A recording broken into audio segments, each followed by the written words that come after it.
Hey guys, welcome back to the channel, or welcome if this is your first time here. Thank you so much for joining me today. We're going to talk about Davinci Resolve versus Premiere Pro, the three main reasons that drove me to leave the Adobe suite and get over to the Davinci Resolve suite.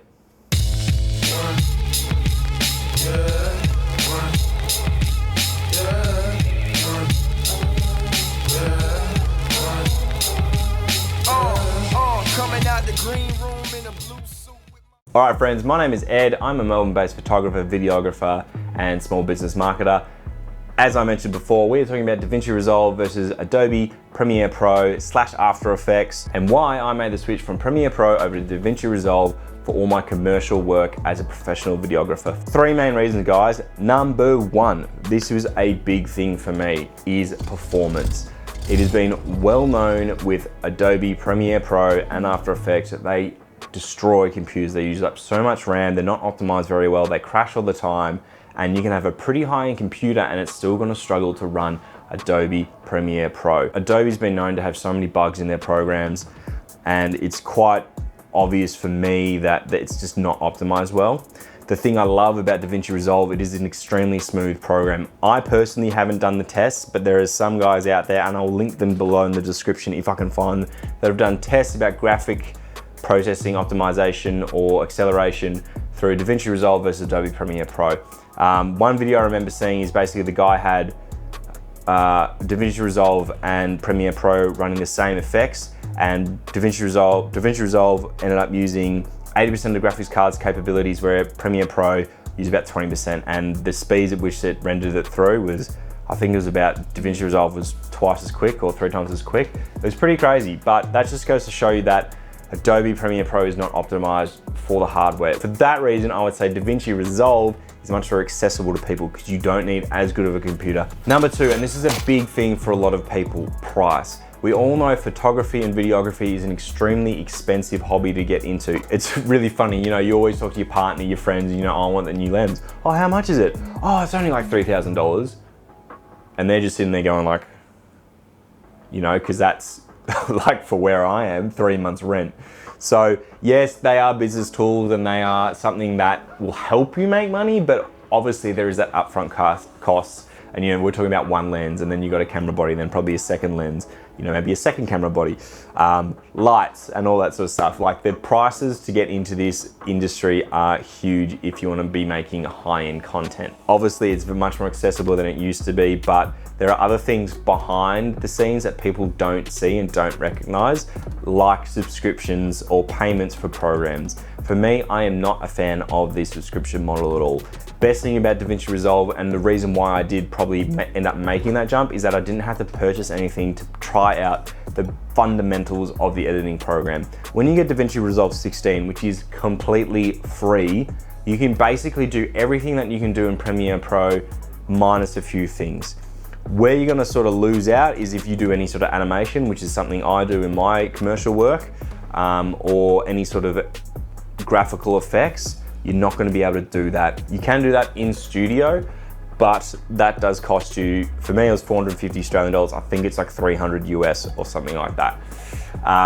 Premiere Pro, on the other hand, is a subscription. So as far as I know, if you're gonna get Davinci Resolve Studio 16, it is the $450. Everything that's included in that bundle, what the program can do is Premiere Pro, Adobe After Effects, and Audition all rolled into one. Davinci Resolve has some sort of level of those within its program. If you're gonna subscribe to that, that's gonna be 75 Australian dollars a month. So within 6 months, if you're buying all three of those subscriptions, you're going to have made a better choice financially having Davinci Resolve, assuming you can get the same result. So for me, that was a big thing. I was subscribed to a pretty large Adobe plan. I think it was closer to 100 Australian dollars a month, which was starting to take its toll.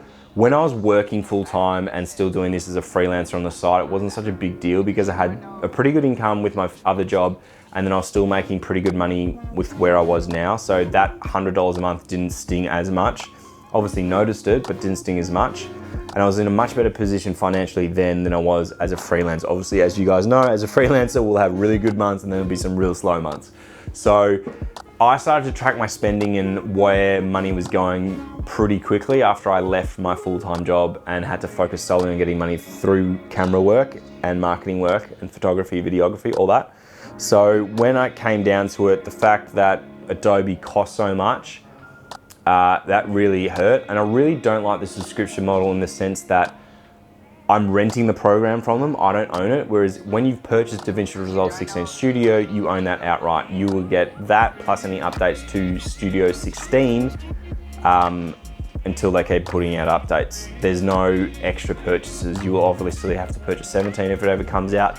But from the maths that I'm doing, roughly, unless they release 17 within the next like 2 months, Adobe's suite is going to be very, very, very much more expensive. Price, performance, last one, number 3 is color. And now this one is obviously very subjective and probably not something as clean cut as performance and price, but for me, I've always struggled to color grade well with the Adobe suite. To be fair, I've not used any plugins, okay? I don't use plugins for Adobe Premiere Pro. I think I used one, but that was more for stock footage and graphic integration. But in terms of color grading, I never really used it. I always struggled to find really good colors out of the Sony camera, and I'd always bought into that sort of myth that you'd have to, you know, it's the Sony colors. That's just what it's like. Sony's like that. They have bad colors. They, you know, they might be versatile cameras and they might be really good in low light, but the sort of sacrifice you make is they don't have a great color science. For me, that was cool, but that's like saying you don't edit your colors, which I tried to, but it never got to the point where it was really good. I played around with Cine profile, S-Log profiles, hybrid log gamma profiles. Oh God, sorry, this is my all those sort of color profiles, and I tried to make my work look as good as possible. Obviously there's lots of things that go into videos and what makes a good video, but I feel personally when I see like colors that I don't really love, I do notice it. Maybe it's one of those things that when it's your own work, it sort of glares at you. I'm sure we've all released videos and you go to your friends, go, that was sick. And then you go, oh, but did you know this? And they go, nah, dude. So I think maybe when you're too close to something, it's hard to see the full picture. But for me, I could never get the colors the way I wanted to. As soon as I went to Davinci Resolve, the auto color in it was doing a better job at color grading my footage than what I could do in Premiere Pro. I know what you're thinking. Yes, I am shit at color grading. However, once I got the basics about how nodes work and color grading works in Davinci Resolve, I was able to get these amazing, vibrant, beautiful colors that didn't look overdone, but they just looked really beautiful and really professional through the Sony camera. That was a huge deal for me. That was absolutely like, well, I'm making the switch now. So that was a big factor. Like I said, that third one, guys, is probably pretty subjective about colors, but I feel like, I don't know what Premiere Pro does with the codec that through Sony cameras. I can't speak for other cameras because I've only ever shot on Sony's. I can't really speak for what that codec, what Premiere Pro does to the codec through Sony's, but it just seems like it just destroys it. You get color degradation really quickly and it just doesn't seem very robust when it's in there. Whereas I take it to Davinci Resolve and I can push it around pretty far. It looks natural still. It doesn't look overdone. It doesn't look like a stylistic choice. It just looks like just really beautiful, and I absolutely love that. So, when I'm like finished exporting, I'm so proud of the pieces that I'm doing, and that is one of probably the overarching theme of why I switched to Davinci Resolve, is that it made me release pieces and deliver pieces to my clients that I was more proud of. Once I got settled into Davinci Resolve, I found that my workflow was actually better. Like I said before, there was lots of bugs and crashes with Premiere Pro. You just don't have that with Davinci Resolve. It was able to scrub through 4K footage so quickly and easily and seamlessly, and what I would have thought my computer would be capable of, and it just seems to work way better. I can do 4 times speed on, or even 8 times speed on 4K clips, and it'll still scrub through it pretty well. Obviously there'll be a lag along the way, but Premiere Pro would just not go near that at all previously on the same computer. Now, I'm not gonna be too biased. Yes, I've switched to Davinci Resolve. What are the cons of it? Obviously, there is the upfront fee for purchasing the studio.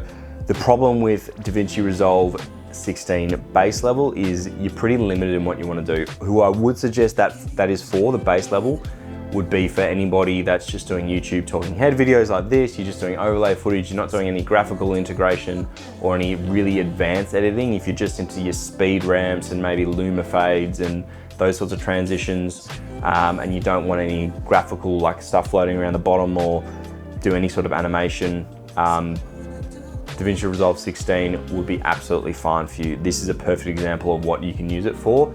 Other downside is you're obviously going to have to learn a whole new system. If you're coming over from Adobe, it does feel a bit clunky at first. I suppose that's probably pretty natural being a completely different program. My biggest thing is to you guys is just give it a go if you are coming across from Premiere Pro.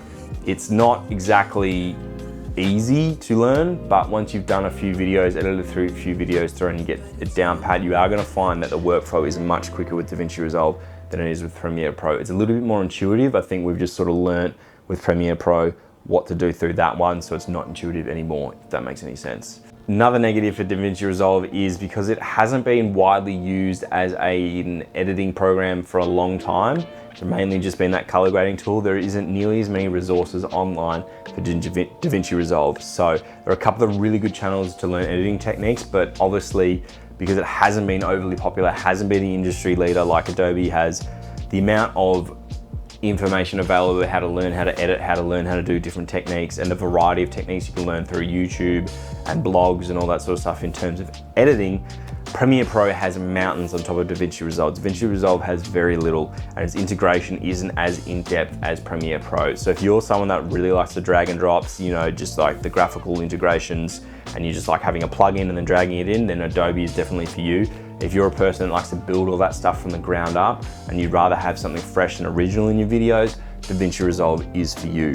It is also a little bit harder to learn Davinci Resolve just because the amount of education resources just aren't out there. It's not a mainstream, I guess would be the word, editing program just yet, so it is going to be very hard to scrub through it and learn it, but believe me guys, once you do, you will not regret it. It is an amazing editing program. I think that's pretty much it. For me, I don't really have any complaints about Davinci Resolve. The only thing I would suggest is you've got to consider what sort of editor you are.